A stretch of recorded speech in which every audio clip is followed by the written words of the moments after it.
ng kapanganakan. So, bibigyan natin hanggang bukas. Bale, tuturukan natin yung mga bagong panganak na maliliit. Tuturukan natin ng iron saka B-complex. Bale, nakasanayan talaga na 1 to 2 days is nagtuturok tayo ng iron. And then B-complex. So, yun, babalik tayo dito bukas para magturok. So kaya masasabi na rin natin na kapag palabas tayo ng pure breed.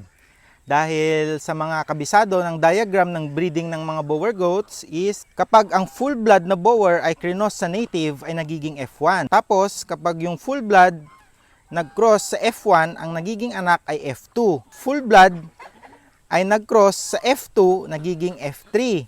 Tapos yung full blood na cross sa F3 nagiging F4. Tapos yung full blood na cross sa F4 ay nagiging F5 na considered na ring pure breed. Sa iba, sinasabi nila ang F4